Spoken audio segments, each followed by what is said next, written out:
10 years on, and you have no company in this club of individual gold medalists.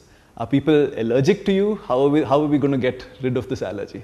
No, I think athletes are striving hard. The new generation of Indian athletes have a tremendous amount of self-belief, extremely competitive, and they're achieving, their goals are very high. So they all want to win gold medals, and I think that has been a huge change.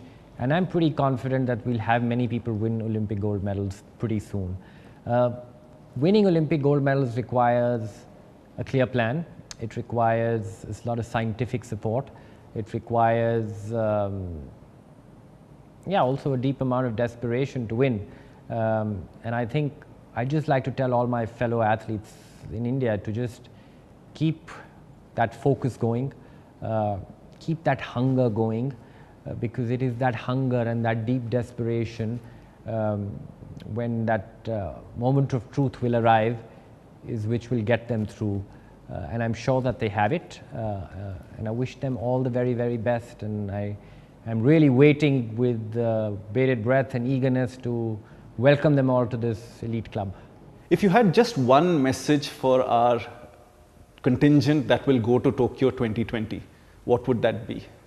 Keep working hard. I think nothing can substitute hard work. There will be tremendous amount of distractions in the next 2 years leading to the Olympic Games. Keep them away. Your time will come. Just focus on your task. Focus on your skill. Focus on working to execute your skills better. I think sometimes a lot of our athletes get caught up by the fact that if you're a shooter, if you just shoot more, you'll become better. If you're a badminton player, you just spend more time on the court and you'll become better. I think what message I'd like to give to athletes is that you have to look at performance in a very holistic way. You'll reach a stage, you're all Olympic athletes, you're all going to be Olympians, and you're all excellent already. But what you need to really focus on is to try and find ways on how you would be able to execute your skills more efficiently and in a better way. And I think if that little bit of shift in their attitude and in their training can happen, I think that would perhaps give them that little bit of an edge that they're looking for when they're going to compete in Tokyo. And I think that is that little edge which will make that little difference that they're looking and striving for. Thank you. We have a lot of young athletes doing excellently, clearly, obviously talented. What message might you have for the coaches and the support staff working with these young athletes?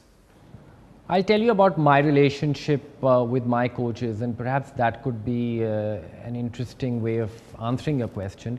I had a very unconventional relationship with my coaches. I did not have a guru-shiksha relationship with my coaches.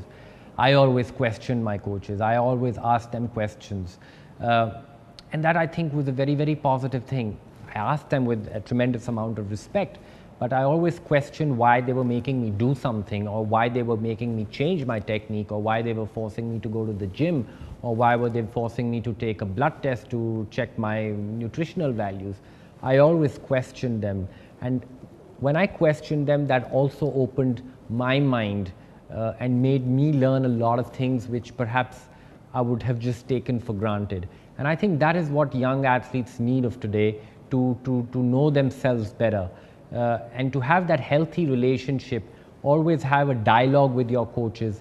I think that will really help, because at the end of the day, when you're on that firing point, or when you're at that tennis court, or when you're at that badminton court, or when you're in the pool and you're at that moment of glory, you know, you're going to be all alone. And you have to find that strength and that strength of conviction from deep within. And if that relationship between a coach and an athlete can be built, where the athlete becomes self-sustainable and finds that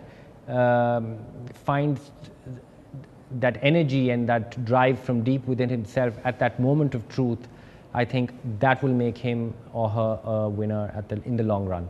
So I think that's the only message I'd like to give to coaches, is to try and let go of your athletes a little bit, make them think, make them work, because at the end of the day, they're going to be all alone while competing.